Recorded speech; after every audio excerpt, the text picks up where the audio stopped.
ইউনিভার্সিটিতে অ্যাডভাইজিংয়ের সময় ছিল একটা এপিক ব্যাটল। একে তো সার্ভার ক্র্যাশ করতো, ফেভারিট সাবজেক্ট পাওয়া যেত না, আর অ্যাডভাইজিংয়ের দিন ফোন, ট্যাবলেট আর পিসি নিয়ে সব কিছু নিয়ে রেডি থাকতে হতো জাস্ট একটা ভালো সাবজেক্ট আর ফ্যাকাল্টি পাওয়ার জন্য। BRAC university students you can definitely relate.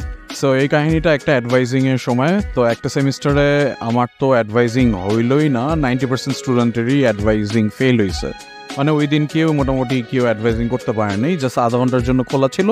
ওই টাইমে যারা অ্যাডভাইজিং করতে পারছেন সবারটা, আর পরে কেউ করতে পারেনি। সো আমি ডিপ্রেসড, বাসায় গিয়ে জাস্ট কম্পিউটারে অ্যাডভাইজিং পোর্টাল অন করে রিফ্রেশ করতেছি ডিপ্রেসড হয়ে।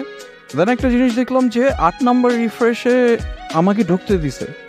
অ্যান্ড ঢোকার পর আমি যেই সব সাবজেক্ট আমার নেওয়ার কথা ছিল ওগুলো আমি অ্যাড করে দেখছি যে সাকসেসফুলি অ্যাড হয়েছে। অ্যান্ড আমি ম্যাজিক্যালি দেখলাম এটা কেন জানি 8 নম্বর রিফ্রেশই ঢুকে। সো যেটা আমি করছি, আমি আমার সব ক্লোজ ফ্রেন্ডদেরকে জানাইছি অ্যান্ড ওদের সাবজেক্টও সিকিউর করলাম, দেখি যে ওদেরটাও অ্যাড করা যায়।